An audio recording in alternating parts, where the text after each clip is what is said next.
Hello and welcome to Dream Mythos Historia. The image of the medieval knight is one of the most polished symbols in human history.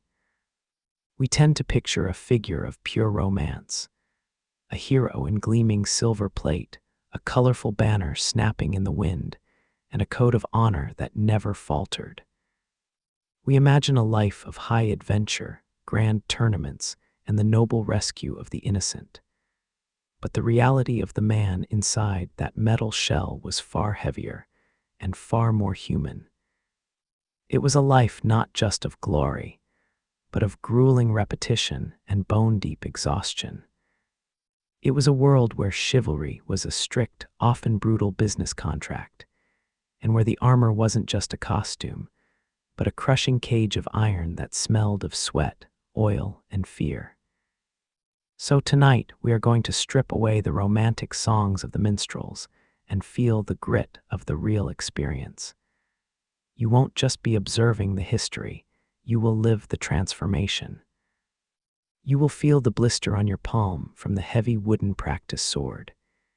You will learn the silent, rigid hierarchy of the castle, and you will understand the terrifying claustrophobia of lowering a visor for the first time. We are going to walk the path from the mud of the training yard to the chaos of the battlefield. But before we cross the drawbridge, please take a moment to like the video and subscribe to the channel. It is a simple, quiet way to support what we do here, and it really does make a difference. I'm also always fascinated to know who is sitting around our digital campfire. So I'd love to hear from you in the comments. Let me know where in the world you are watching from and what time it is in your city. And now settle in. Let the noise of the modern world fade away. Let the electric hum of your room dissolve into the heavy silence of stone walls. Imagine the air growing cool and damp, carrying the scent of wood smoke, old leather, and morning mist. The year is 1350, the sun is rising over the keep, and your work is about to begin. The training yard is a square of packed earth, beaten hard by generations of anxious feet. You stand in the center, your breath forming gentle, rhythmic clouds in the crisp morning air. The sun has just begun to crest the high stone walls of the keep, casting long, sharp shadows across the ground. There is a distinct smell here, an earthy mixture of dry dust, old straw, and the lingering, metallic scent of oxidized iron. The silence of the morning is broken by a singular, repetitive noise that defines your existence. It is the dull, hollow thud of wood striking wood. You swing the heavy practice sword, feeling the impact vibrate up your forearm and settle deep into your shoulder. It is not the sharp, ringing song of steel that minstrels sing about, but a flat, deadened sound that echoes softly off the stone walls, marking the rhythm of your labor. Your hands are wrapped in strips of rough leather, yet the texture of the wooden hilt still bites into your skin. You can feel the calluses on your palms, thick and hardened, a physical record of the thousands of swings you have made before this one. The wood of the practice sword, the waster is scarred and splintered from countless impacts, its weight dragging at your muscles, demanding a strength you are slowly building day by day. Sweat begins to prickle beneath your tunic despite the chill in the air. It is a thick, woolen garment that scratches against your neck, smelling faintly of the lanolin used to treat it. You can feel the ache in your lower back and the tightness in your calves. This is not the pain of injury, but the dull, constant throb of exhaustion that comes from repetitive motion, a sensation that has become your constant companion. You pause for a moment, looking at the weapon in your hand. It is an ugly thing, a blunted length of ash wood weighted with lead to make it heavier than a real sword. It is a symbol of your station, unfinished, rough, and utilitarian. It is not meant to cut or kill, but to teach the muscles how to endure. It is a burden you must carry until you have proven yourself worthy of steel. A light breeze sweeps over the castle walls, rustling the dry hay scattered near the stables. It carries the sound of distant activity, the lowing of cattle in the village below, and the squeaking of a cartwheel needing grease. These sounds feel miles away, separated from you by the imposing gray masonry that surrounds the yard. You are contained here, held within a world of stone and discipline, separated from the chaotic freedom of the fields. Your eyes trace the lines of the mortar between the massive stones of the keep. They are gray and weathered, spotted with patches of resilient green moss. This architecture is designed to intimidate, to withstand siege, and to endure centuries. Standing in its shadow, you feel small and transient. The castle is a permanent fixture of the landscape, a mountain of man-made rock that dictates the boundaries of your entire world, blocking out the horizon. There is a bucket of water near the wooden fence, the surface still and glassy. You walk toward it, the dry earth crunching softly beneath your boots. Leaning down, you see your own reflection, distorted by a ripple. Your face is flushed with exertion, streaked with the grime of the yard. There is no glamour in this moment, only the quiet, gritty reality of preparation. You splash the cold water on your face, the shock grounding you.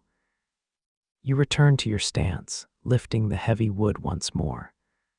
The world narrows down to this single motion, the pivot of the hips, the extension of the arm, the impact. The repetition is hypnotic, a physical mantra that clears the mind of all other thoughts. In this rhythm, there is no past and no future, only the endless present of the training yard, the sweat, and the wood. Reflecting on this, you realize that the stories never mention the boredom. They speak of battles won and dragons slain, but they leave out the months of solitary repetition. You are learning that the foundation of knighthood is not adrenaline, but patience. It is the ability to endure the monotony of the drill over and over again, until the weapon becomes an extension of your own arm, moving without conscious thought or hesitation. Long before the sun touches the yard, your day begins in the dark. You wake to the sound of the castle breathing, the settling of timber beams, and the distant, muffled footsteps of the night watch. The air in the squire's quarters is stagnant and cold. You rise from a pallet filled with straw, the prickly stalks clinging to your tunic. There is no luxury here, only the bare essentials required to rest your body for the work ahead. Your first duty lies in the armory, a cavernous room that always feels cooler than the rest of the castle. The air here is heavy with the scent of oil, beeswax, and cold iron. It is a quiet, reverent place, filled with racks of spears and rows of helms that seem to watch you with hollow eyes. You move through the shadows, your soft leather shoes making no sound on the flagstones, approaching the armor stand. You begin the task of polishing the mail, a process that is both meditative and endless. You take a handful of sand and vinegar, scrubbing the interlocking rings to scour away the blooms of red rust that threaten the metal.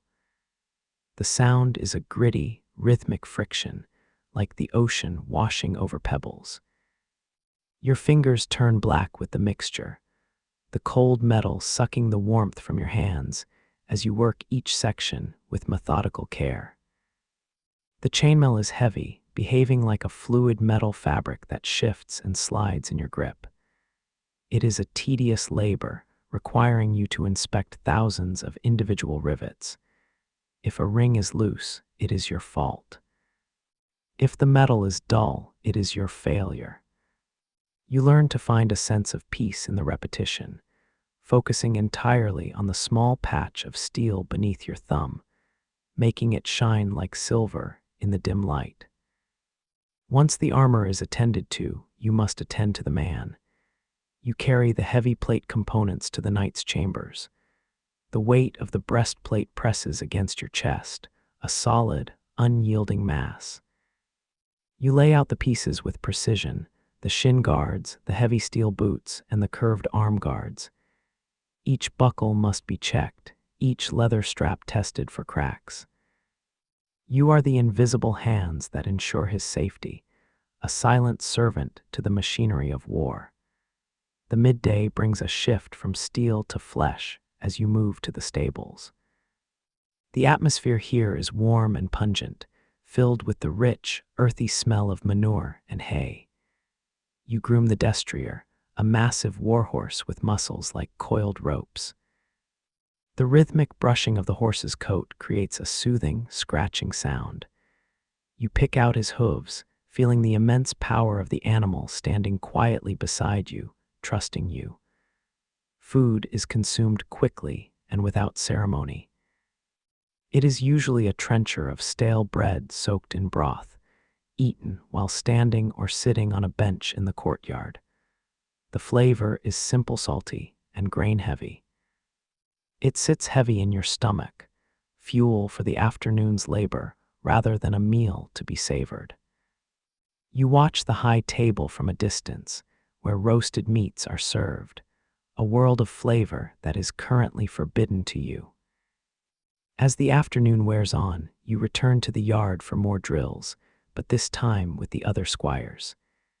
There is little talk, only the collective sound of exertion. You practice grappling, feeling the rough wool of your opponent's tunic and the hard ground against your back when you fall. There is a camaraderie in the bruises you share, a silent, shared understanding of the hardship you are all enduring together in this dust. Evening brings a bone-deep exhaustion that makes your limbs feel like lead. You return to the armory to oil the metal one last time, protecting it from the damp night air. The smell of the oil is now a comfort, a signal that the day is done. You wipe your blackened hands on a rag, the cloth stiff with layers of old grease. The candle flickers, casting dancing shadows that make the armor seem to move. Lying back on your straw pallet in the dark, you listen to the wind howling outside the stone walls. Your body aches in a dozen places, a map of the day's efforts. Yet as you drift toward sleep, there is a quiet dignity in the fatigue. You have served, you have maintained the tools of your trade, and you have endured. You close your eyes, knowing that when the light returns, the rhythm will begin again, unchanged. The center of your universe is the knight you serve. He is a figure of absolute authority, a man whose word is the only law that matters within these walls. You have seen him sit in the great hall, his face unreadable as stone, while petitioners tremble before him. When he speaks, his voice is low and even, yet it carries a weight that silences the room. You do not just serve him, you belong to his household. You know that your position here is precarious. You are a squire, a title that commands some respect from the peasantry, but to the knight, you are clay to be molded. There is a rigid hierarchy that acts as an invisible architecture. You must walk behind him, never abreast. You must speak only when spoken to. These are not written rules, but a silent code of conduct etched into every interaction, as solid and unyielding as the castle walls. The castle itself is a physical map of this power structure. You know where you are allowed to step and where you are forbidden. The high solar, with its glass windows and tapestries, is a realm of light and color that you enter only to serve. Your world is the lower sphere, the stables, the armory, the training yard. Crossing the threshold between these worlds requires permission, a constant reminder of the distance between your station and his. Justice in this world is swift and visible. You have stood in the courtyard and watched the consequences for those who break the sworn oaths of the land. There is no complex bureaucracy here, only the immediate application of the Lord's will. It is a brutal clarity that keeps order. You feel a cold knot in your stomach when you witness it, a visceral reminder that safety is a privilege granted by power, not a right. Above even the night sits the church, represented by the tolling of the chapel bell that divides your day. The sound is a deep, resonant boom that can be felt in the chest. It reminds you that there is a divine order mirroring the earthly one. Just as you serve the night serves the king, and the king serves God. It is a great chain of being, and to break a link is to invite chaos. You watch the peasants working the fields beyond the walls, bent double over the earth. You are separated from them by your lineage and your sword, yet you know the difference is slight. Without your knight's patronage, you would be among them, struggling for every meal. This knowledge breeds a specific kind of fear, not of death, but of falling. It drives you to polish the armor until it blinds the eye, to train until you collapse. Lineage is the currency of this realm. You are here because of who your father was and his father before him. You carry their names like a banner. When the knight looks at you, he sees not just a boy, but a representative of a bloodline. If you fail, you do not just fail yourself, you shame the ghosts of your ancestors. This silent pressure sits on your shoulders, heavier than any hauberk of mail. There is an unspoken understanding among the squires, a shared pact of silence. You witness the knight's moments of weakness, the shaking hand after too much wine, the fits of temper, the scars that pain him in the rain. You see the man behind the myth, but you must never speak of it. To reveal his humanity would be a betrayal of the code. You are the keeper of his secrets as much as his sword. But recently, the atmosphere in the castle has shifted. The conversations at the high table have grown hushed and urgent. Messengers arrive with horses lathered in white foam, their flanks heaving. You have seen the knight reading parchments with a furrowed brow, his finger tracing lines on a map. The rigid, predictable world you have mastered is beginning to tremble. The unspoken rules are about to be tested by a chaotic, external force.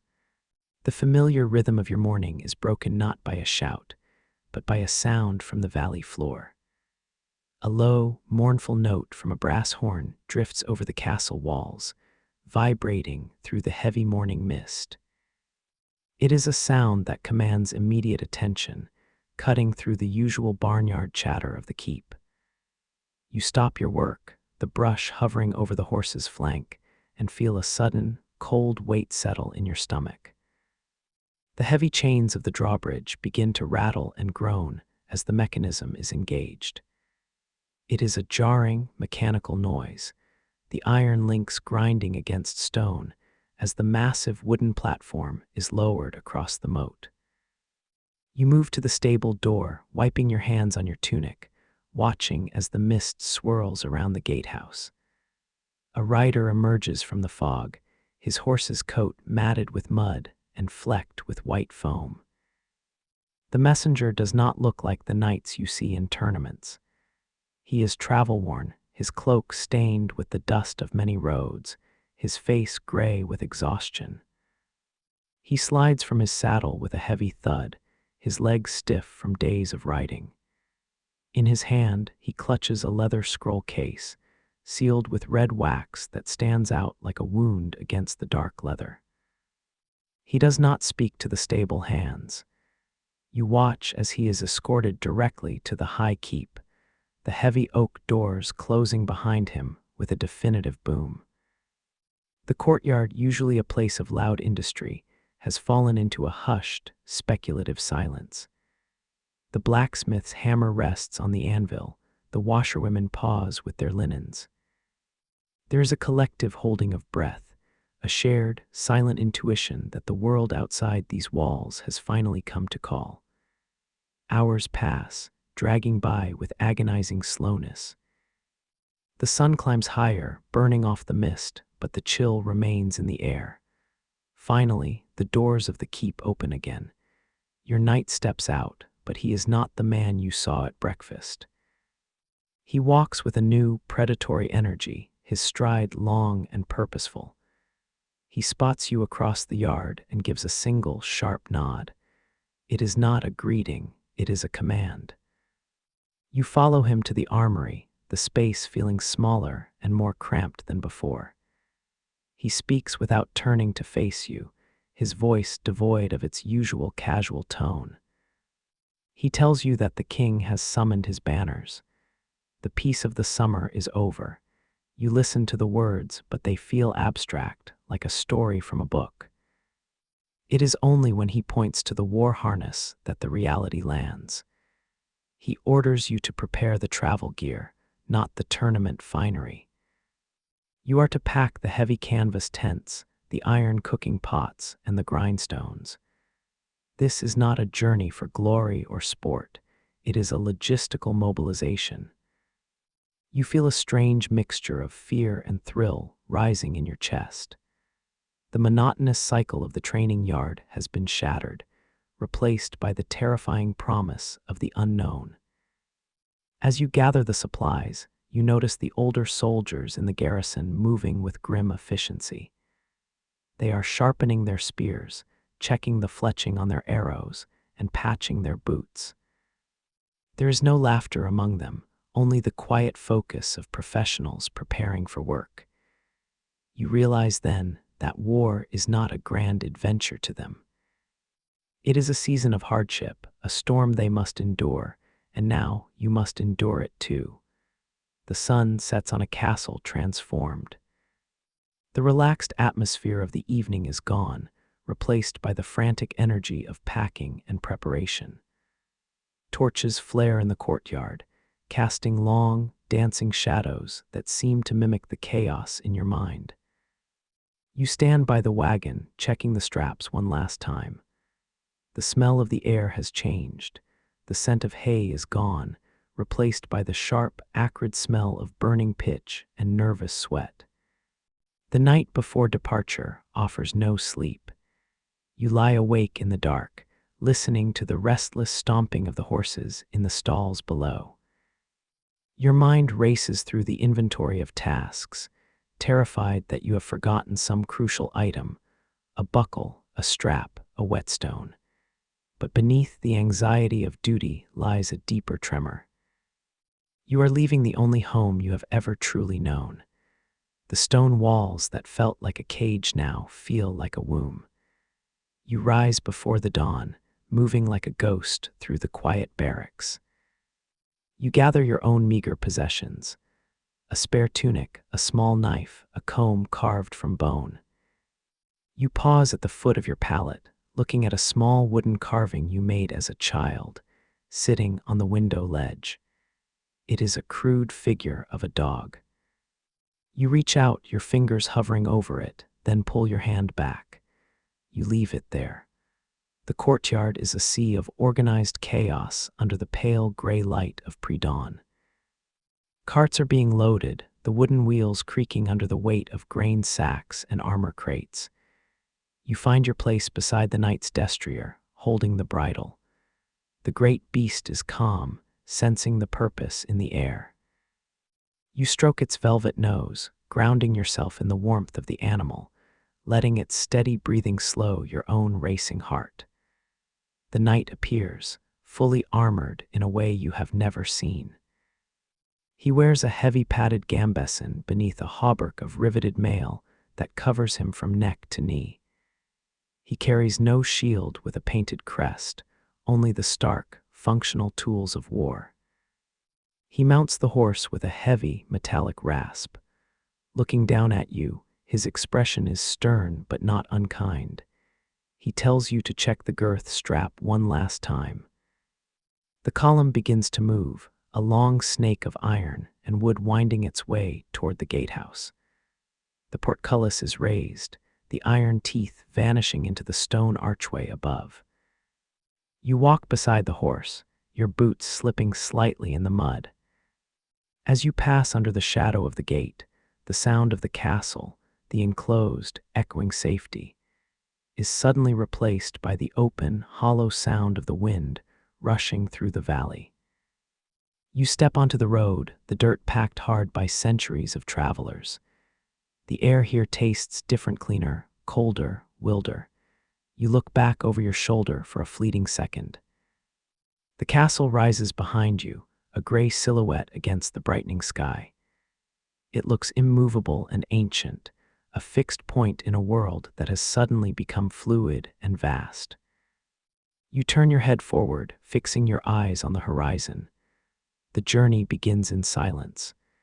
The only sounds are the rhythmic clinking of the harness, the creak of leather, and the heavy, synchronized thud of hooves. You fall into a trance-like state, walking step for step with the horse. The landscape rolls by fields of wheat, dense forests, rushing streams, places you had only ever seen from the battlements. The world is expanding with every mile, growing larger and more indifferent to your presence. By midday, the physical reality of the march sets in.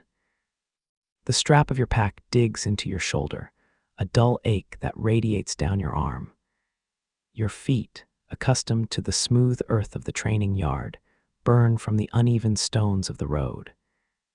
You learn quickly that the first enemy of the campaign is not a soldier with a sword, but the road itself. It is a relentless opponent that demands constant energy.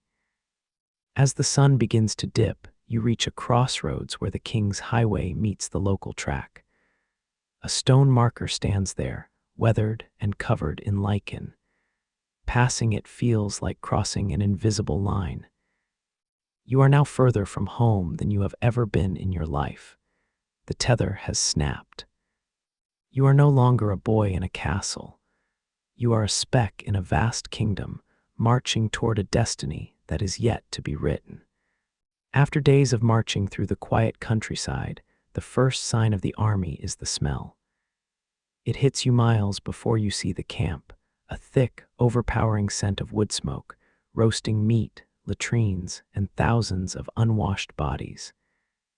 It hangs in the valley like a fog. Then you hear the sound. It is a low, constant roar, like the ocean crashing against cliffs, but made of human voices, the clanging of metal and the barking of dogs. You crest a ridge, and the view steals the breath from your lungs. The valley below has been transformed into a canvas city. Thousands of tents stretch out in every direction, a patchwork quilt of linen and canvas in every shade of white, gray, and brown. Banners snap in the wind, a riot of colors and sigils representing every noble house in the kingdom. It is a spectacle of scale you could not have imagined, a temporary metropolis built for war. Descending into the camp is an assault on the senses. The ground has been churned into a thick, sucking mud by the passage of countless boots and hooves.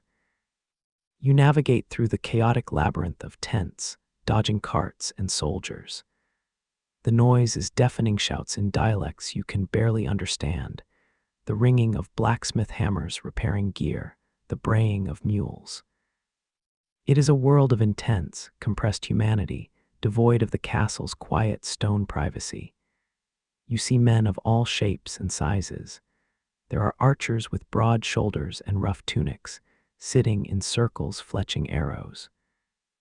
There are men-at-arms in rusted mail, gambling with bone dice on upturned barrels. Mercenaries speak in foreign tongues, sharpening strange, curved blades. You feel incredibly small and insignificant here. In the castle, you were a known entity. Here, you are just another face in a sea of thousands, an anonymous cog in a massive machine. Your knight guides you to your designated place in the lines, a small patch of muddy ground near the banners of his liege lord. You must work quickly to establish order in this chaos. You unload the pack horse, driving tent pegs into the soft earth with a mallet. The tent must be taut and secure. A loose rope here is a sign of incompetence. You build a fire pit, scavenging for dry wood in a landscape that has been picked clean. Water must be fetched from the river, which is crowded with hundreds of other squires and servants. You jostle for position on the muddy bank, filling the heavy leather buckets. The water is brown and silty, needing to be boiled before it is safe. You observe the other squires. Some look as terrified as you feel, while others move with the swagger of veterans. You keep your head down, observing, learning the unspoken etiquette of the water line. Night falls and the camp transforms again. The smoke from thousands of cooking fires creates a low, artificial ceiling that reflects the orange glow of the flames. The noise shifts from the clamor of work to the rowdy sounds of men eating and drinking. Lute music drifts from the noble tents, clashing with the bawdy songs rising from the soldiers' fires. It is a surreal, feverish atmosphere, a celebration of life on the edge of death. You sit near your fire, the warmth drying your damp boots.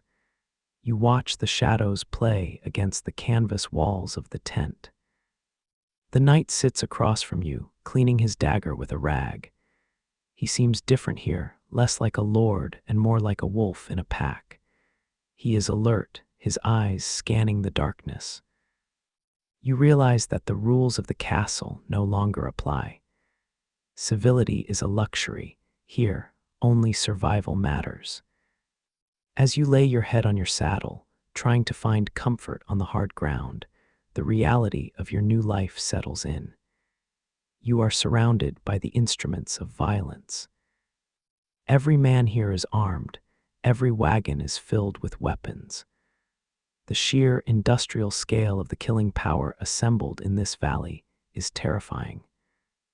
You close your eyes, the roar of the camp slowly fading into a white noise, and wonder if you will ever see the stone walls of home again.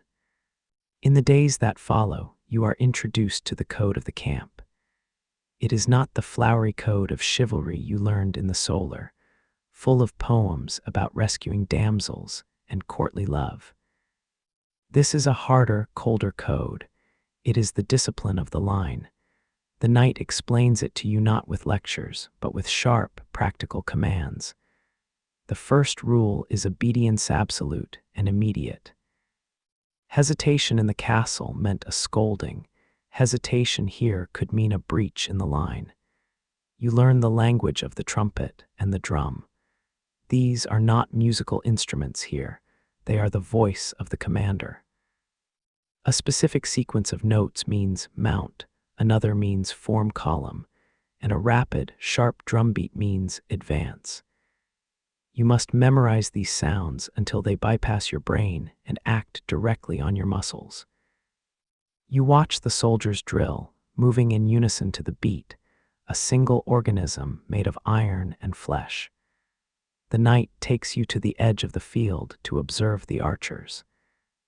He points out their discipline, how they stand, how they draw, how they loose in a volley.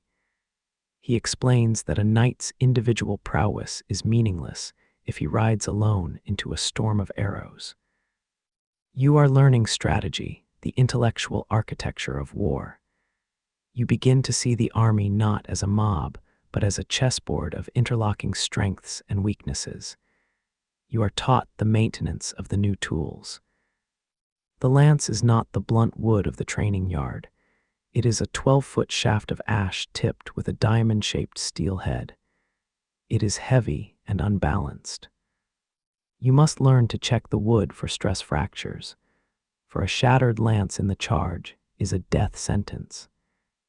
You spend hours sanding the shaft, oiling the steel tip, treating it with the reverence due a holy relic. There is also a code of silence you must master. In the war council tent, where you stand in the shadows holding the knight's helmet, you hear the lords arguing over maps. You hear of supply shortages, of dysentery in the ranks, of doubts about the king's sanity. You learn that the shiny facade of the army hides rust and rot. You must hear everything and say nothing. Your face must remain a mask of stoic indifference. The knight teaches you how to dress him for war. This is different from the tournament. There can be no gaps in the plate. You learn to tie the pointing strings with double knots to overlap the lames of the pauldrons perfectly. You are sealing him inside a steel skin. He tells you that if he falls, your duty is not to weep, but to protect his body and his horse. It is a grim instruction, delivered without emotion. You also learn the code of foraging. The army is a hungry beast that devours the land it walks on. You learn how to bargain with camp followers for fresh vegetables, how to spot a chicken that has strayed from a local farm, how to mend a bridle with scavenged leather. You are becoming resourceful, shedding the helplessness of the castle servant. You are learning that in the field, a sharp knife and a quick wit are as valuable as a sword. One evening, the knight sits you down by the fire. He draws a diagram in the dirt with a stick. He explains the shock cavalry tactic, the wedge formation. He places a pebble at the tip. "This is me," he says. Then he places a smaller pebble behind it. "This is where you will be." You realize with a jolt that you are not just a servant, you are his reserve. If his lance breaks, you must run into the fray to hand him another. This realization changes everything. You are no longer an observer. You are part of the weapon. The code you are mastering is the code of survival in chaos. It is the ability to keep your hands steady when the air is filled with screaming, to remember your task when the world is burning. You look at the fire, feeling the heat on your face, and understand that the iron in your soul is being tempered, just like the steel at your hip. Finally, you learn the bond of the mess. Sharing a pot of stew with the other squires, you find a brotherhood that runs deeper than blood. You share tips on how to get rust out of chainmail, how to soften hardtack, and you share your fears in hushed tones. This shared hardship creates a web of loyalty. You realize that you are fighting for the king, yes, but mostly, you are fighting for the men sitting next to you in the mud. Your entire world has shrunk to the dimensions of a canvas pavilion. This tent is your new sanctuary, a fragile bubble of dry air in a landscape of mud and rain. Inside, the light is always diffused and golden, filtered through the heavy, oiled fabric. It smells of damp wool, beeswax, and the sweet, musty scent of the straw scattered on the ground to keep the cold from seeping into your bones. The space is cramped, dominated by the necessities of war. A heavy wooden chest sits at the foot of the knight's cot, containing the few luxuries brought from home: a silver goblet, a velvet doublet, a book of hours. You have your own corner, a small pile of blankets near the entrance flap. It is a humble station, but it is yours. Here, you are sheltered from the wind that scours the valley floor. Yet this sanctuary is also a cage. The canvas walls are thin, offering no barrier to the sounds of the army outside. You can hear every shout, every argument, and every cough from the neighboring tents. There is no true privacy here, only the illusion of it. You are constantly aware of the thousands of men surrounding you, a pressing mass of humanity that makes the air feel thick and claustrophobic. The tent poles creak and groan in the wind, a constant reminder of the temporary nature of your home. Unlike the stone castle, which felt eternal, this structure is fleeting. A strong storm could flatten it, a stray spark could consume it. You learn to move with care inside, ducking your head to avoid the low beams, navigating the tight space with a dancer's grace to avoid knocking over the armor stand. That armor stand stands in the center of the tent like a silent sentinel. Even when the knight is asleep, his steel shell watches over the room. The empty helmet stares with a hollow, dark gaze. In the flickering candlelight, the polished breastplate distorts your reflection, twisting your face into strange, elongated shapes. It is a presence that never leaves, a reminder of the violence that is the sole purpose of this encampment. During the long, rainy afternoons when drills are canceled, the tent becomes a cell of boredom. You sit on the chest, mending a torn tunic or sharpening a knife, while the rain drums a relentless, hypnotic rhythm on the roof. The air grows stale and humid. You feel a restless energy building in your limbs, a desire to run, to ride, to do anything but wait in this twilight gloom.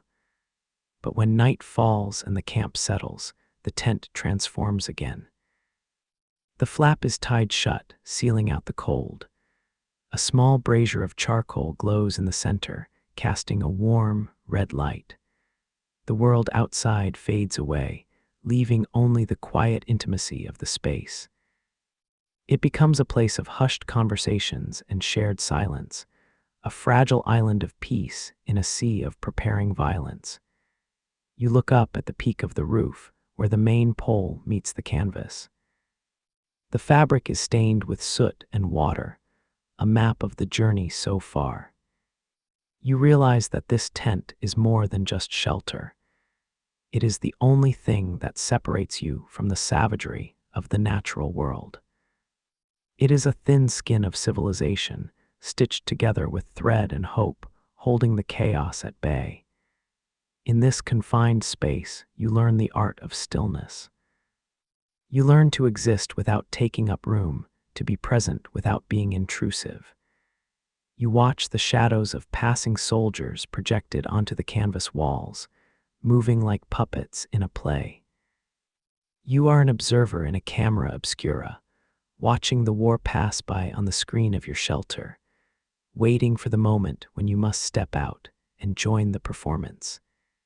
The tools of your new trade are not the farming implements of the village or the quill of the scholar.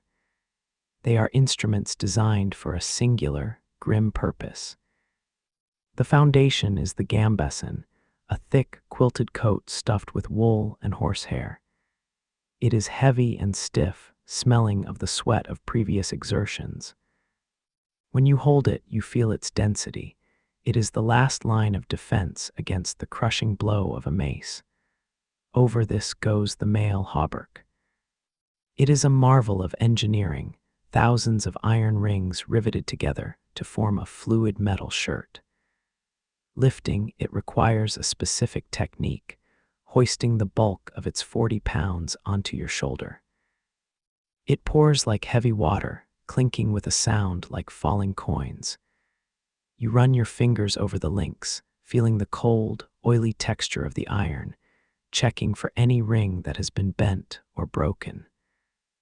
The plate armor is the masterwork. The breastplate is a sculpted carapace of polished steel, curved to deflect the point of a lance. It is cold to the touch, smooth as glass, and smells of the olive oil used to prevent rust. You learn to handle it with reverence, keeping your fingers off the polished surface to avoid leaving acidic prints. It is not just protection, it is a mirror that reflects the world around it. The helm is a dark, claustrophobic chamber.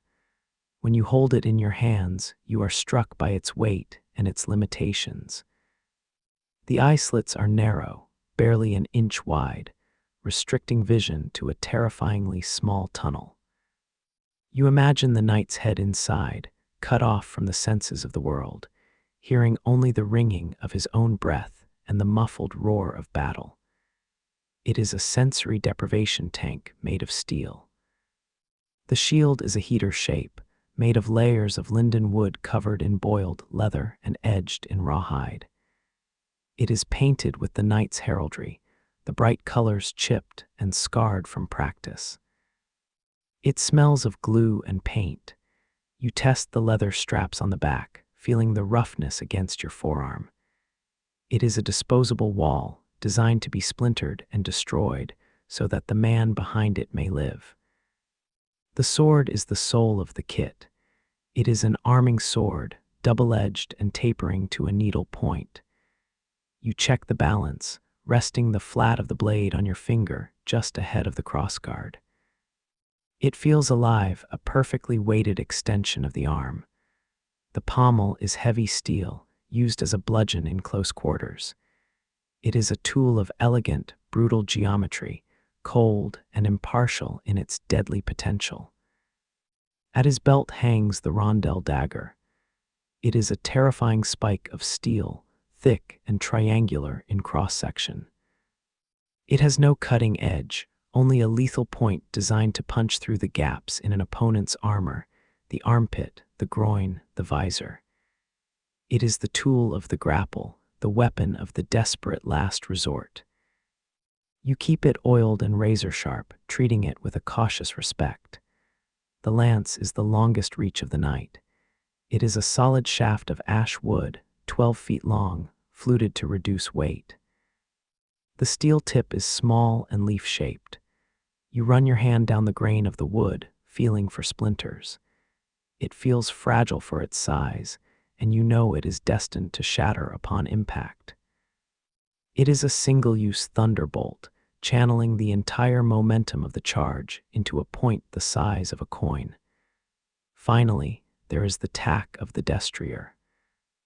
The high-cantled war saddle is built like a throne, designed to lock the rider in place. The stirrups are heavy iron cages. The reins are reinforced with chain to prevent them from being cut. You clean the leather with tallow, working the grease in until the material is supple. This gear connects the man to the beast, fusing them into a single, terrifying centaur of war. You look at the pile of equipment: the steel, the wood, the leather. It represents a fortune in gold, a king's ransom in craftsmanship. But more than that, it represents the burden of your station. Each piece must be maintained, checked, and carried. You are the custodian of this arsenal. Its condition is a direct reflection of your diligence, and a failure in any rivet or strap could mean the end of your knight's life. The day in the camp begins not with the sun, but with the cold, gray pre-dawn mist. You wake to the sound of the sentries changing guard, the clanking of their pikes the only sharp noise in the muffled morning. You roll out of your blankets, shivering in the damp air, your breath pluming before you.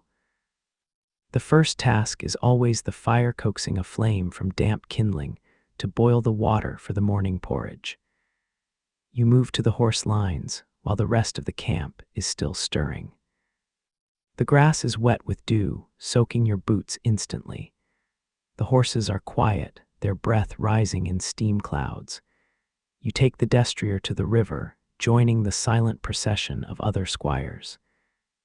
The water rushes over the stones, a soothing, natural sound that contrasts with the artificial noises of the army. You listen to the rhythmic drinking of the animals, a peaceful moment before the chaos. Breakfast is a functional affair, eaten standing up near the fire. The porridge is gray and tasteless, perhaps improved with a pinch of salt or a hidden apple. It warms the stomach but offers little joy. You watch the smoke rise from thousands of other fires, blending into a low-hanging cloud that obscures the hills. The camp is waking up, the low murmur of voices growing into a steady, industrial hum of activity. The morning is consumed by the endless war against rust. The damp air of the valley is the enemy of iron. You sit on a stool, a rag in hand, rubbing oil into every inch of the mail and plate. It is a meditative, circular motion. Rub, inspect, repeat. The smell of the oil becomes the scent of your skin. Your hands are permanently stained dark, the grime settling deep into your pores and fingernails. Midday brings the forage and the preparation of the evening meal. You wander through the makeshift market that has sprung up at the camp's edge. You haggle with local farmers for turnips, onions, and perhaps a tough old hen. You are learning the value of a copper coin and the art of negotiation. Returning to the tent, you chop the vegetables with a rhythmic thudding of your knife against a wooden board. The afternoon is often a time of waiting. If there are no drills, you simply exist. You sit by the fire, watching the wood turn to ash. You polish the leather of the saddle.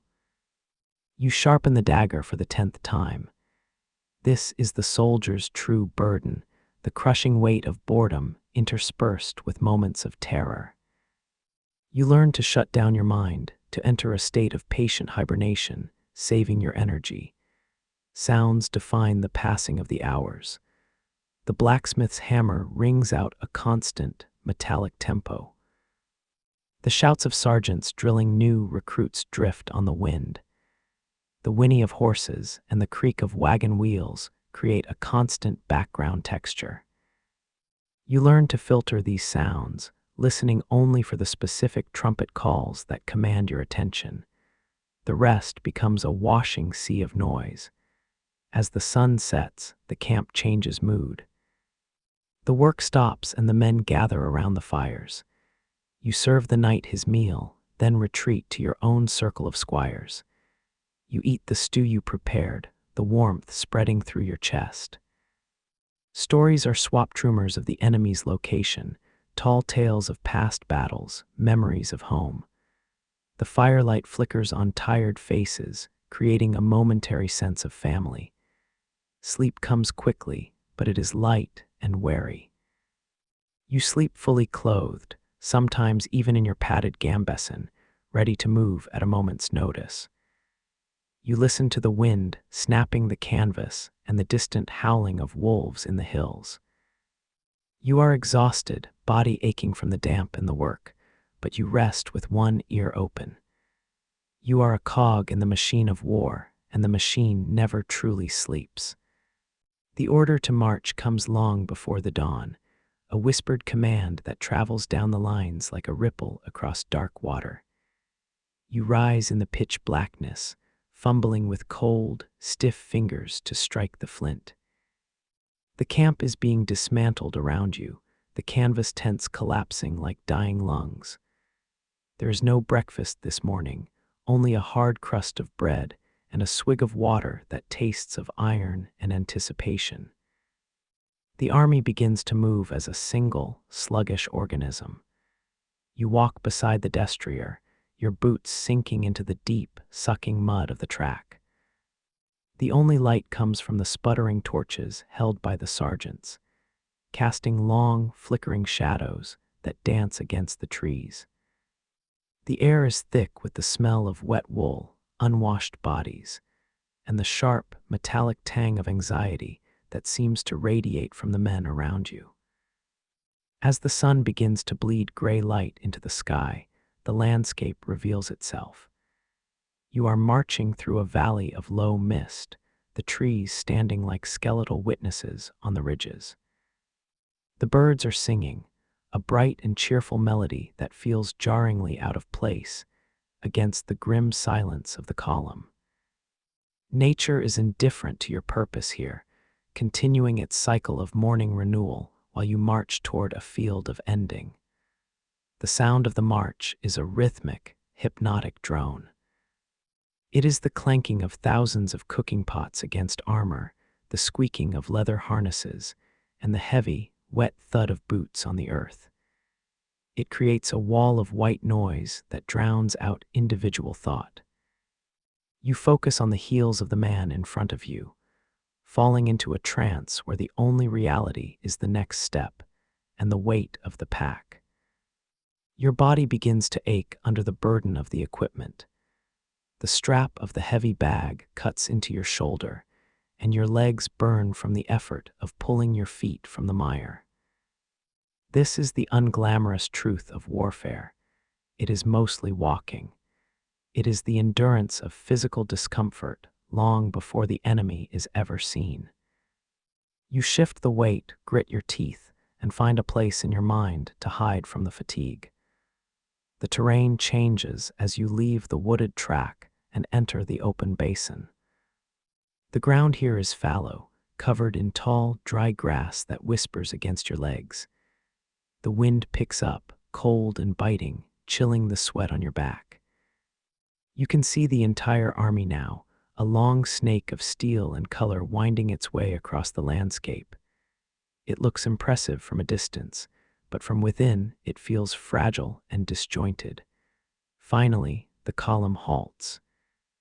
The sudden cessation of movement is jarring, the silence rushing back in to fill the void.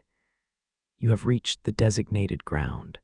The sergeants bark low commands, organizing the chaos into lines of battle. You help the knight dismount, his armor clanking softly. He looks out across the field, his eyes narrowing against the glare of the rising sun. You follow his gaze, straining to see what lies on the other side. The waiting is the hardest part. Time seems to distort, stretching seconds into hours. You stand by the horse's head, stroking its neck to keep it calm, though your own hands are trembling. You check the girth strap for the 10th time. You adjust the buckles on the knight's greaves. You find busy work to keep your mind from spiraling into the dark possibilities of the afternoon. You are suspended in a breathless, terrifying purgatory. The mist slowly lifts, revealing the far ridge. And there, like a dark stain spreading across the horizon, is the enemy. They are a mirror image of your own force, a mass of pikes and banners and steel. At this distance, they do not look like men. They look like a geological feature, a storm front of iron moving inexorably toward you. The reality of the collision to come settles in your gut like a cold stone. You look at your knight. He is no longer the man you know. He has turned inward, his face a mask of focused grimness. He is preparing his mind, locking away his fear and his humanity in a mental strongbox. You realize that you must do the same. You take a deep breath of the cold air, filling your lungs, and try to steady your heart. The journey is over. The test is about to begin. The two armies stand facing each other across 500 yards of grassy no-man's land. The silence is profound, broken only by the snapping of banners in the wind and the restless stamping of horses. It is a heavy, pressurized silence, as if the air itself has become solid. You can smell the ozone of the approaching storm, mixed with the scent of crushed grass and horse sweat. Every sense is heightened, every detail is sharp and vivid. You begin the final ritual of arming. You lift the heavy helm, the steel cold against your palms. The knight bows his head, and you slide the metal bucket over him. The world for him is now gone, replaced by the darkness of the visor. You fumble with the straps at the gorge, your fingers stiff with cold and nerves. You must be precise. A loose helm could blind him. You pull the leather tight, sealing him inside his fortress. The horse senses the change.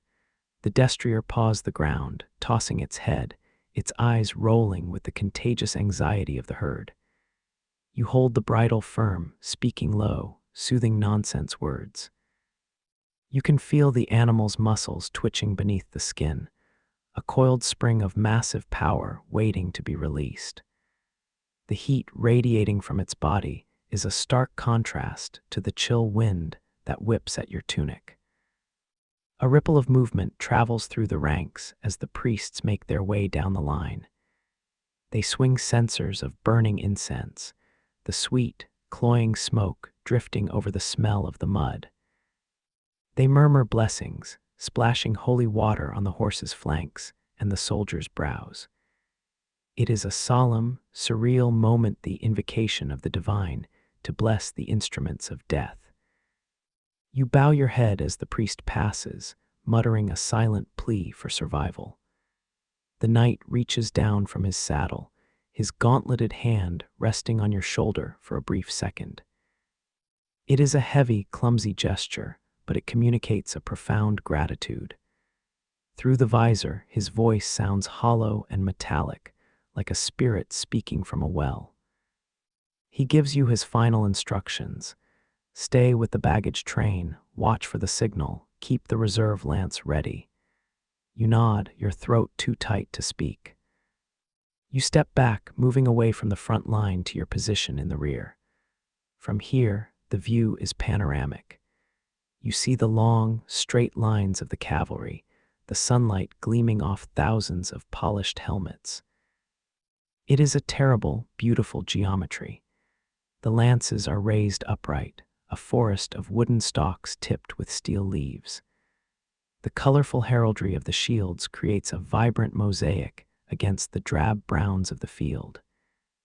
The tension stretches to a breaking point. You can hear the sound of men vomiting from fear, the rattle of nervous hands on hilts. Your own mouth is dry, tasting of dust. You grip the shaft of the spare lance until your knuckles turn white. You are an observer now, a helpless witness to the events that will decide your fate. The powerlessness is a physical weight pressing down on your chest. Suddenly, a trumpet blasts, a single, piercing note that cuts through the air like a knife. It is followed immediately by the deep, rolling thunder of drums. The sound hits you in the stomach. The lines begin to dress, the horses shifting into formation. The forest of lances lowers, the tips pointing toward the enemy like a singular, jagged intent. The air seems to vibrate with the collective intake of breath from thousands of men. The enemy line mirrors the movement. You see their lances drop, their wall of shields locked together. The distance between the two forces seems to shrink, charged with a magnetic repulsion. You watch with a detached, dreamlike clarity. It feels impossible that this is happening, that these two masses of iron and flesh are about to collide. The world seems to slow down, suspending the moment of peace for one last, agonizing heartbeat. Then the drumbeat changes tempo, accelerating into a rapid, pounding rhythm. A roar goes up from the throat of the army, a primal, wordless sound of release. The line surges forward. The earth begins to shake under your feet. You watch the back of your knight as he rides away from you, shrinking into the mass of steel. You stand rooted to the spot, holding your breath, waiting for the sound of the end of the world. The time for movement has ceased, replaced by a paralyzing, heavy stillness that settles over the reserve lines.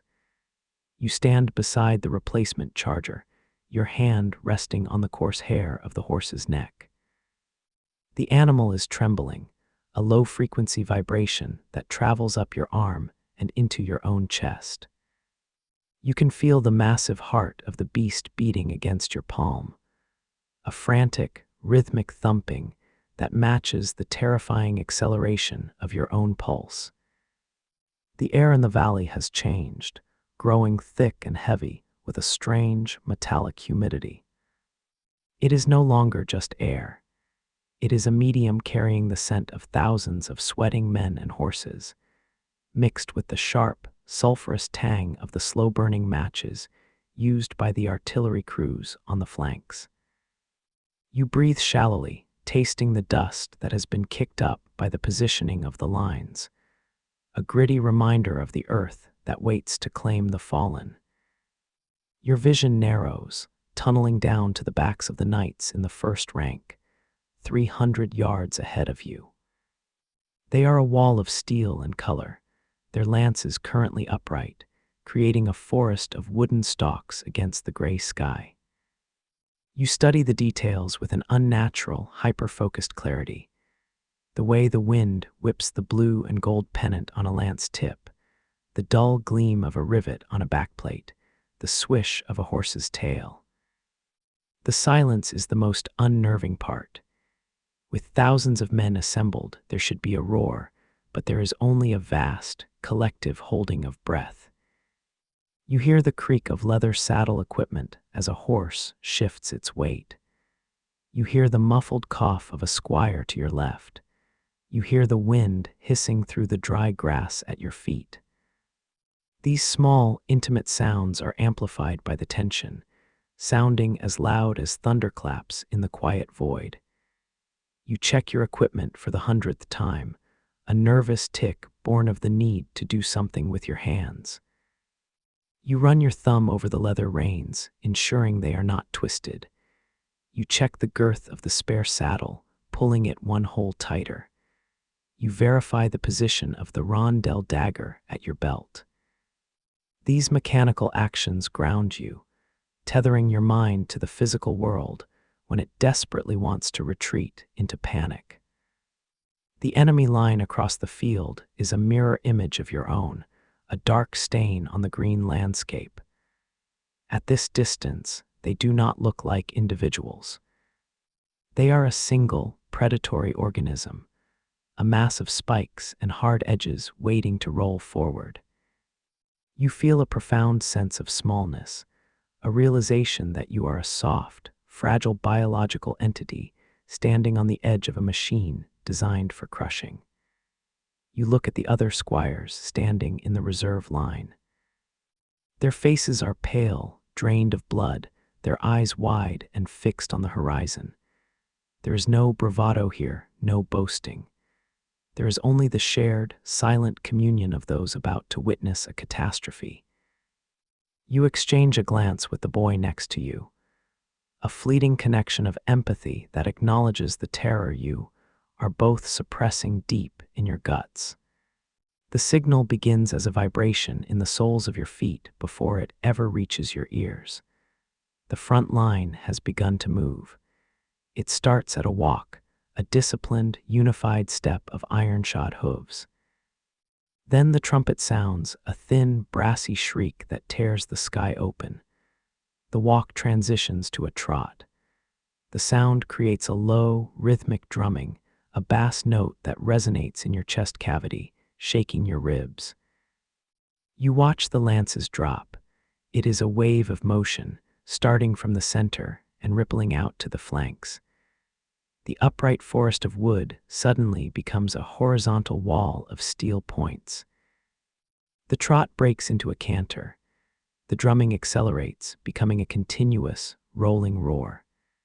The ground beneath you actually trembles, a seismic shudder caused by the simultaneous impact of tons of horseflesh and armor driving forward. The collision is not a single sound, but a chaotic, layered symphony of destruction. It begins with the cracking of wood, a sound like a dry forest snapping in a gale, as hundreds of lances shatter against shields. This is followed instantly by the screech of metal grinding on metal, a high-pitched, industrial scream. Then comes the dull, wet thud of bodies and horses hitting the earth. Dust billows up instantly, a gray curtain that hides the horror. For a moment, you are frozen, a spectator to the apocalypse.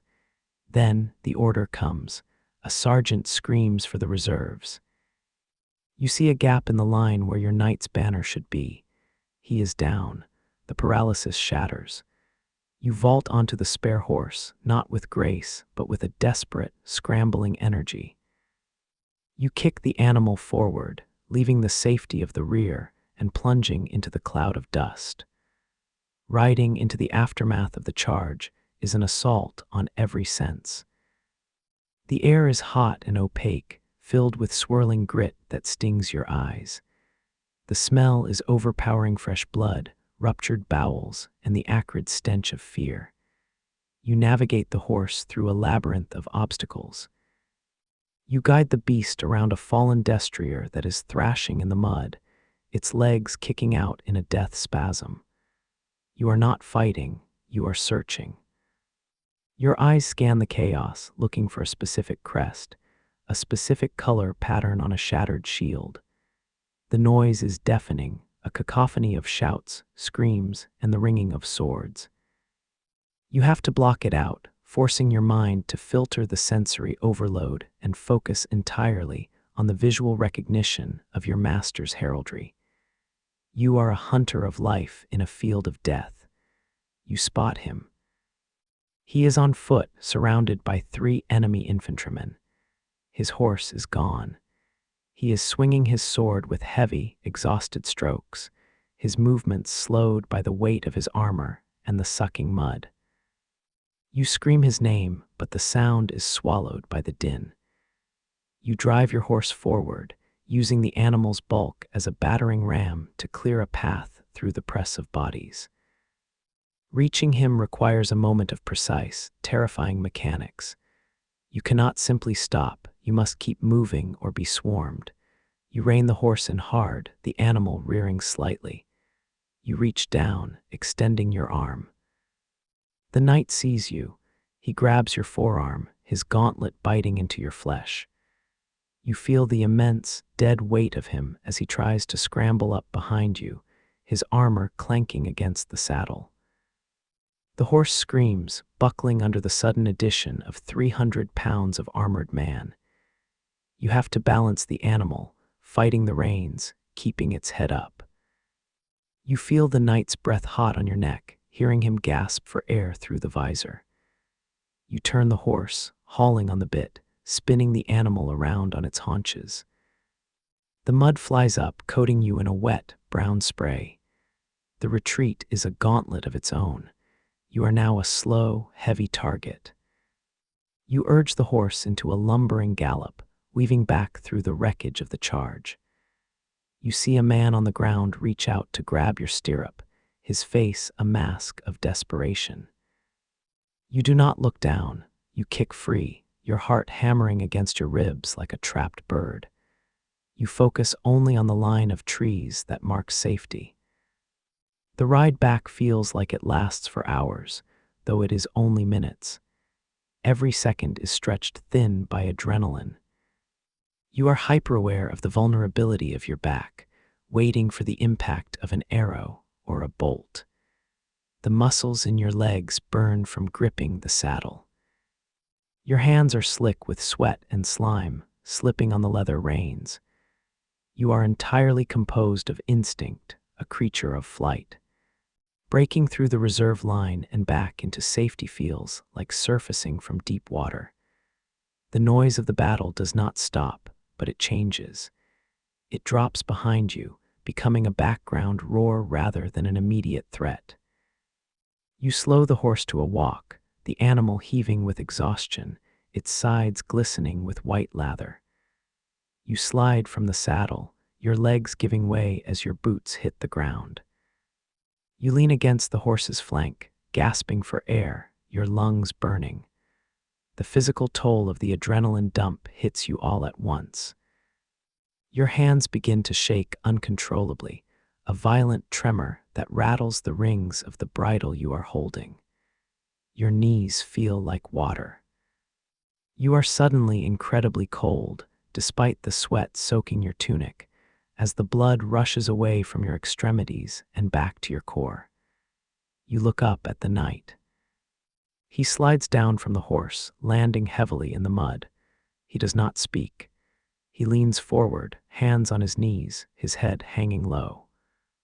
You hear the sound of him retching inside the helmet, the physical reaction to the sheer exertion of the melee.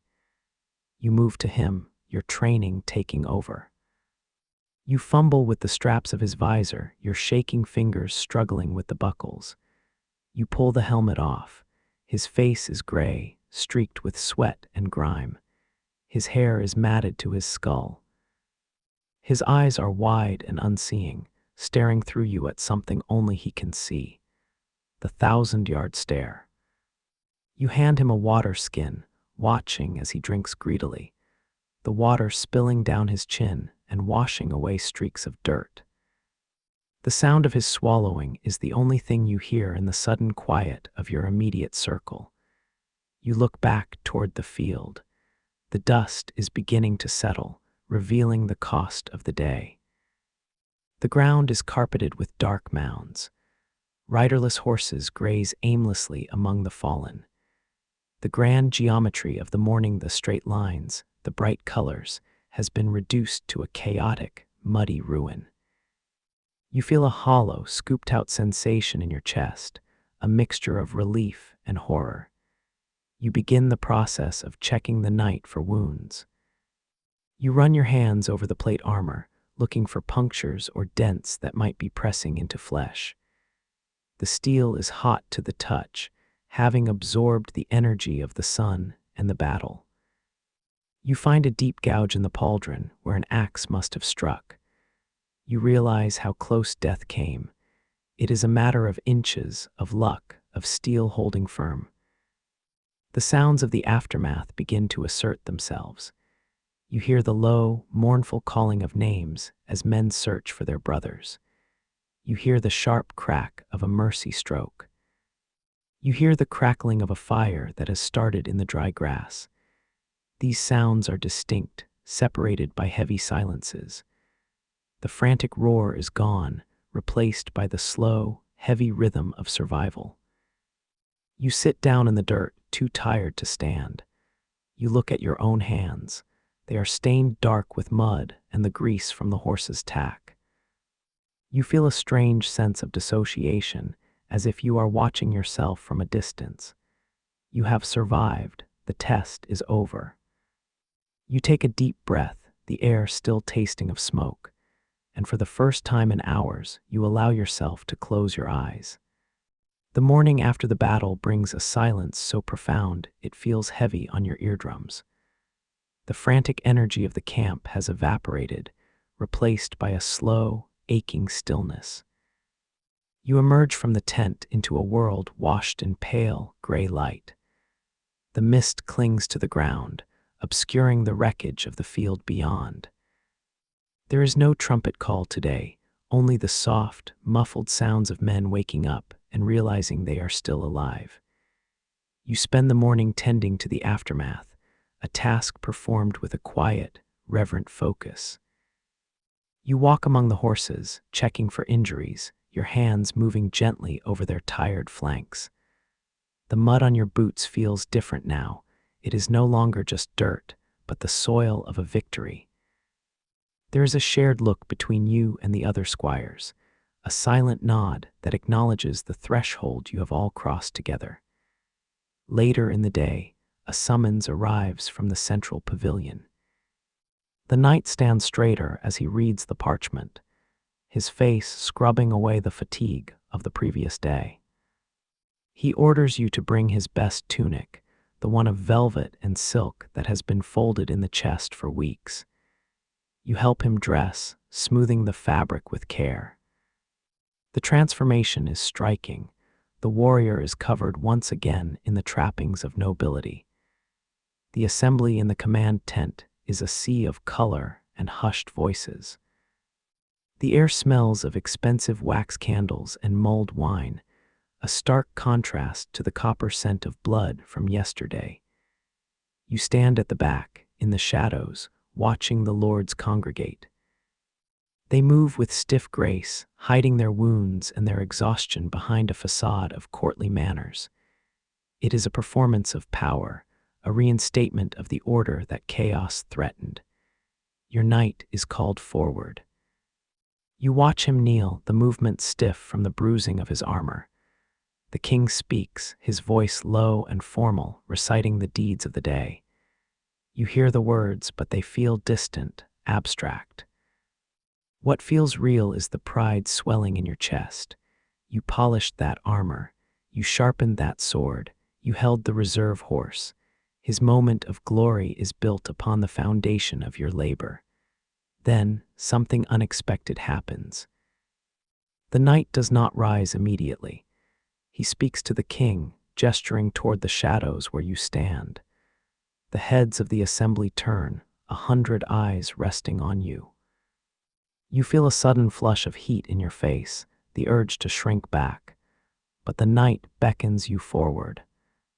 You walk into the circle of light, your boots heavy on the Persian rugs, conscious of the mud still under your fingernails. The king looks at you, his eyes tired but sharp. He does not see a servant, he sees a survivor. The knight speaks of your steadiness in the chaos, of the fresh mount delivered at the critical moment. In this world, reliability is the highest currency. The acknowledgement is brief, a nod, a few words of praise, but it carries the weight of a royal decree. You are no longer invisible. You have been seen by the crown. The tangible reward is given then a pair of gilded spurs, handed to you by the knight himself. They are heavy, cool to the touch, and intricate in their design. They are not just metal, they are a symbol of your graduation. You are no longer a child of the castle walls. You are a man of the field. Holding them, you feel the shifting of your own identity, a realignment of your place in the universe. The ceremony concludes, and the tension in the room dissolves into the murmuring of social ritual. You retreat back to the edge of the tent, clutching the spurs. The other squires look at you, and their expressions have changed. There is a new respect there, a recognition of your elevated status. You have not just survived, you have distinguished yourself. The hierarchy of the camp has shifted, and you have risen on the tide of your own competence. Walking back to your own tent, the evening air feels sweeter, cleaner. The sounds of the camp are no longer threatening. The laughter around the fires is genuine. You look down at the spurs in your hand, catching the last light of the setting sun. They gleam with a promise of the future. You realize that the journey has not just tested you. It has forged you into something new, something harder and more valuable than before. You sit by your own fire that night, the metal spurs resting on the log beside you. You do not put them on yet. That is for the return home. For now, it is enough to know they are yours. The fear that defined the last few weeks has been replaced by a quiet, solid confidence. You know now that you can face the storm and remain standing. That knowledge is the true boon, more precious than any gold. As you drift to sleep, the silence of the night is no longer empty. It is filled with a sense of completion. The anxiety of the what if has been answered. You have faced the dragon of war and walked away. You are part of the history of this land now, woven into the tapestry of its conflicts and its victories. You close your eyes, a man who knows his own worth. The march home is a journey of decompression. The urgency is gone, replaced by a slow, meandering pace through the recovering countryside. With every mile that passes, the heavy, frantic energy of the campaign sheds away like dry skin.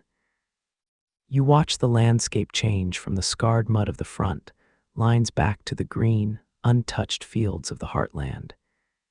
The air grows warmer, carrying the scent of blooming orchards instead of smoke and ash. Arrival at the castle is a sensory, overwhelmed of familiarity. The drawbridge lowers with the same groaning chain rattle you remember, but now it sounds like a welcoming song. You ride into the courtyard, the stone walls embracing you, cutting off the wind. The space that once felt like a prison now feels like a sanctuary.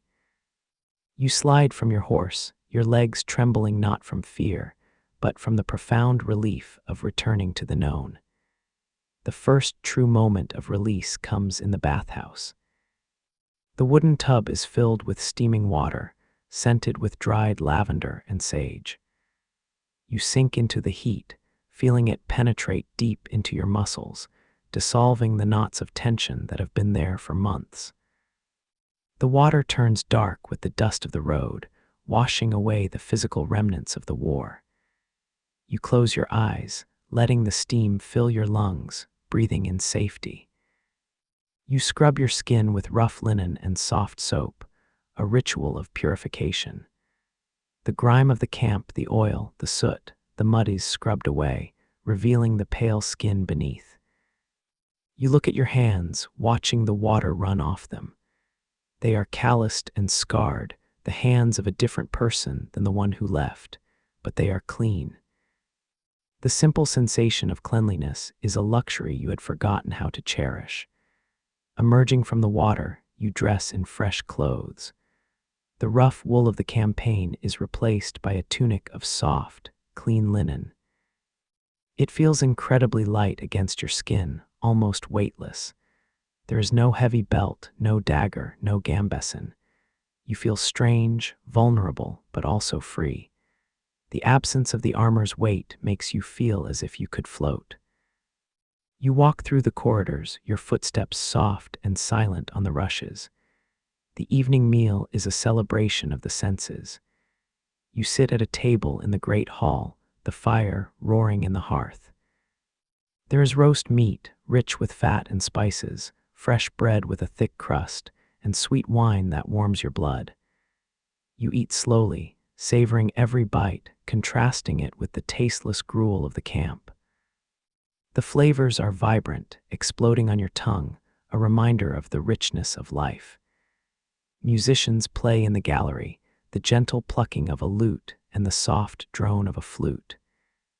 It is a stark contrast to the aggressive, rhythmic pounding of the war drums. The music weaves through the air, untying the final threads of anxiety in your mind. You lean back, watching the firelight dance on the stone walls.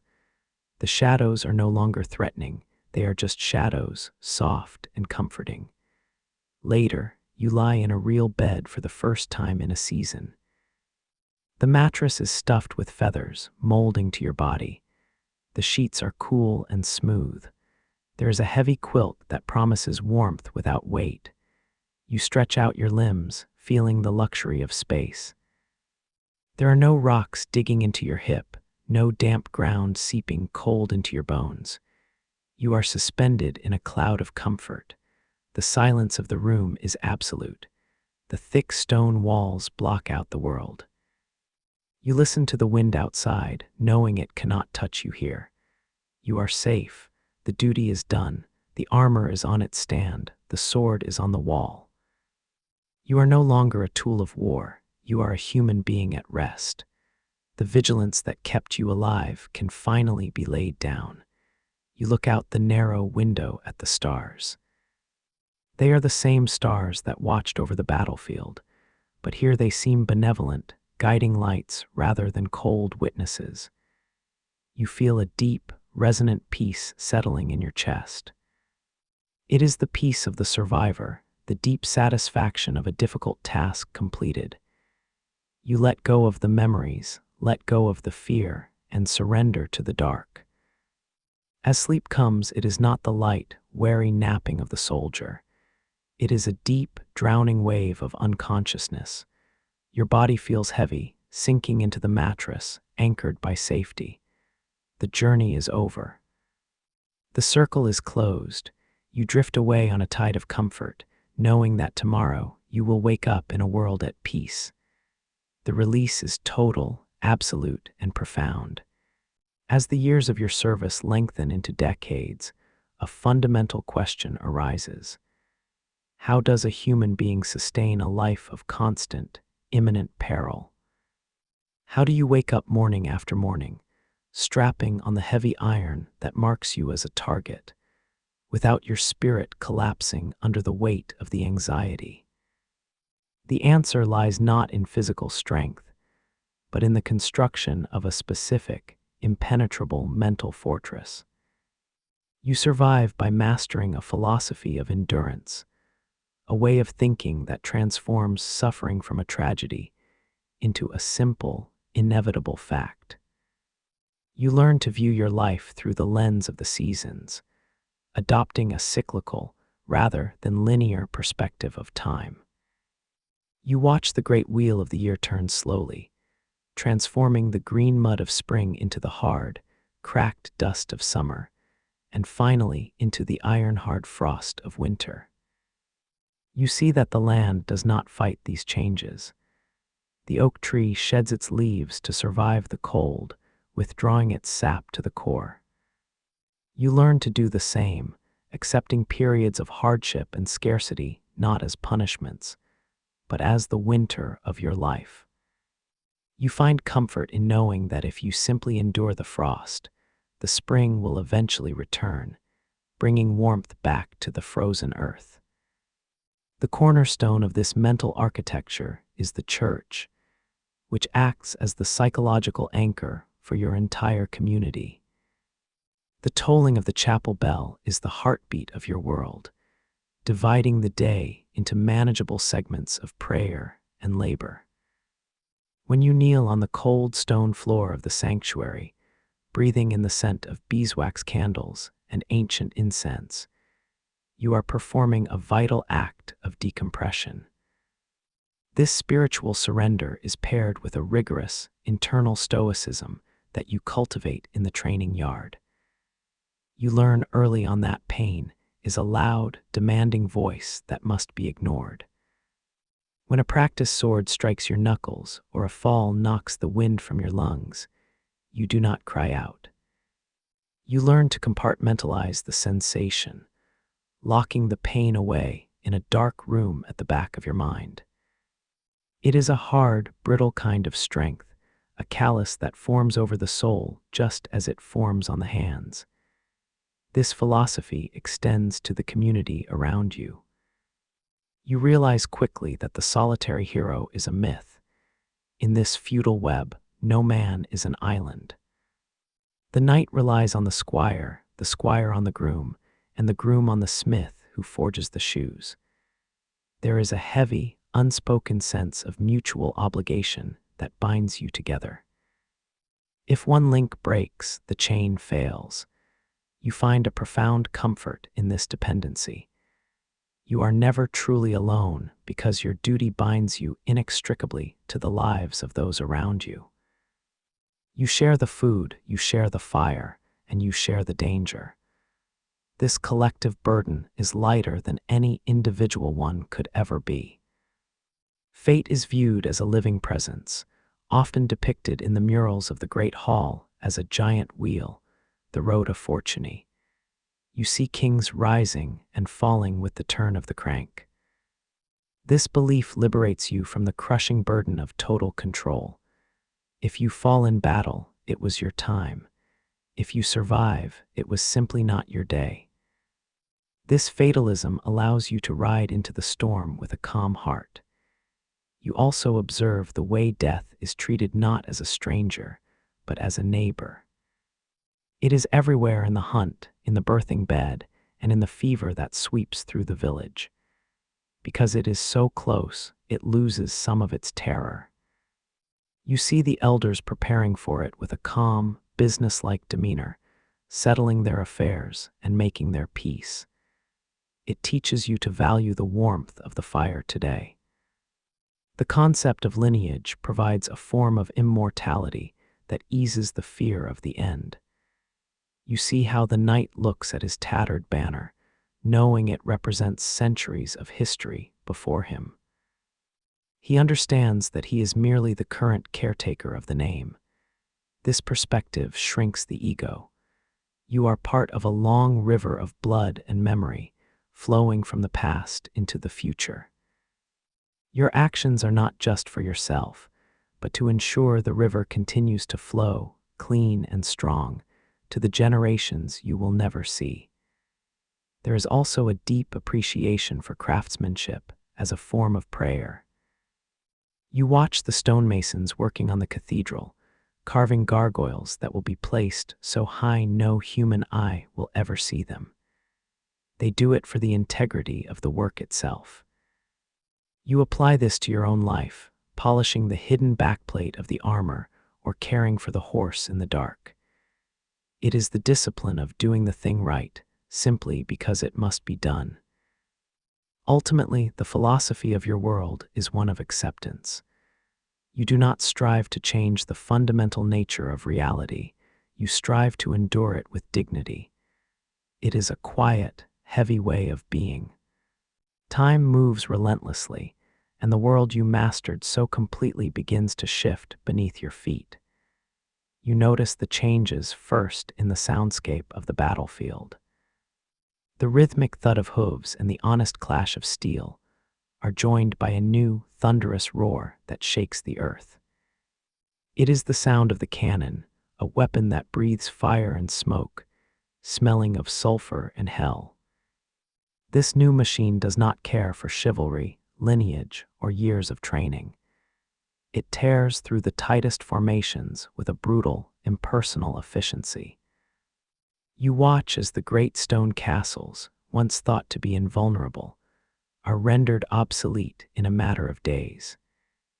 The high walls that protected your ancestors for generations are no match for the iron balls of the siege guns. The masonry shatters under the impact, sending clouds of gray dust into the air, signaling the end of the age of fortification. You feel a deep, melancholy sadness seeing the cracks in the towers, knowing that the safety they promised was an illusion that has finally been broken. The armies themselves are changing around you, morphing into something colder and more transactional.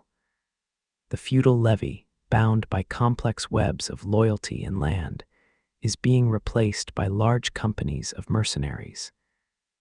These men fight for gold, not for a lord or a cause. They carry pikes and arquebuses, weapons that require little training but deal death from a distance. You look at your heavy armor, the masterpiece of craftsmanship that cost a fortune, and realize it is becoming a liability. It cannot stop a high-velocity bullet, and it slows you down in a new war of movement and maneuver. Economic forces are rising like a tide, eroding the foundations of the nobility. The merchants in the cities, men with ink-stained fingers and heavy ledgers, hold more power now than the lords in their stone keeps. Gold is becoming mightier than steel. You see your knight struggling to maintain his estate, selling off parcels of land to pay for the new, expensive technologies of war. The romantic ideal of the landed warrior is slowly suffocating under the crushing weight of coin.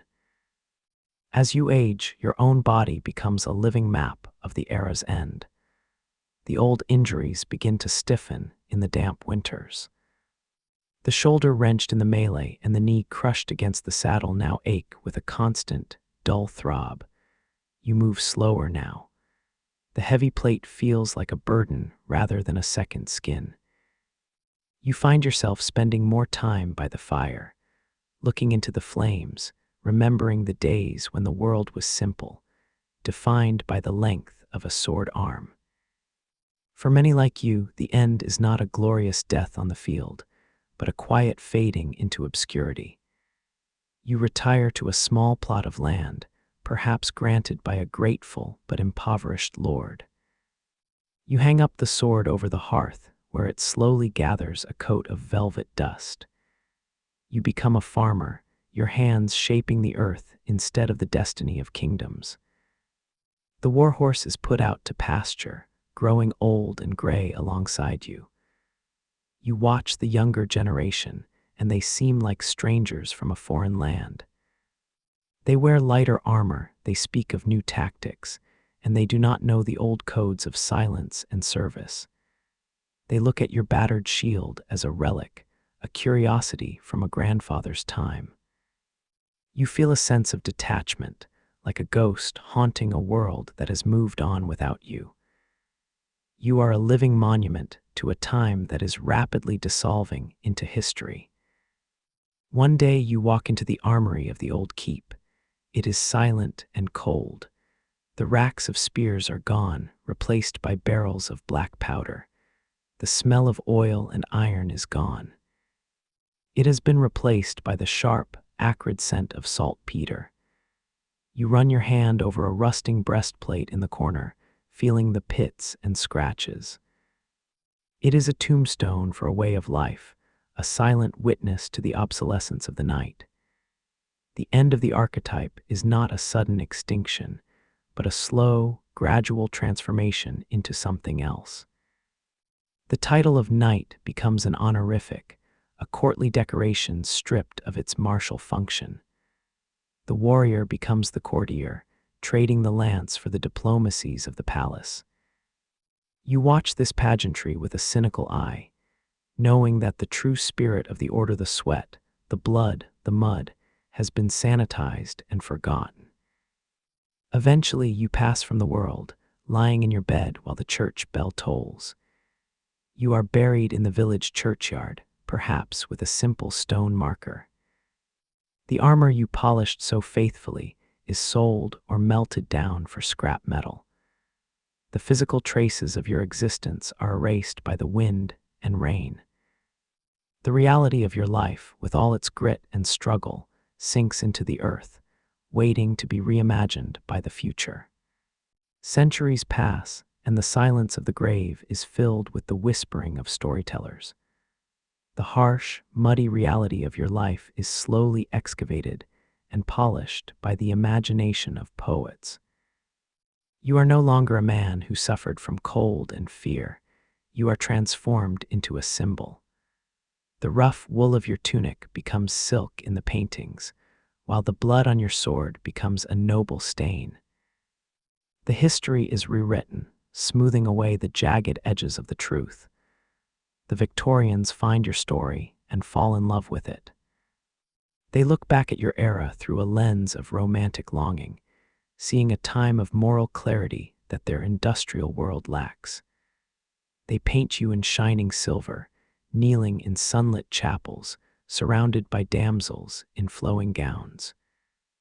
They build neo-Gothic towers and write poems about the Round Table. You have become an ideal, a vessel for their own desires for honor and chivalry. The smell of the camp, the dysentery, the roasting meat, the unwashed bodies is scrubbed away entirely. In the storybooks, the sun is always shining on the tournament field. The violence is bloodless and acrobatic. The complex gray morality of feudal survival is replaced by a stark black and white conflict between good and evil. You are purged of your humanity to become a perfect, two-dimensional hero. Your armor, once a tool of grim utility, is now a piece of art behind glass in a museum.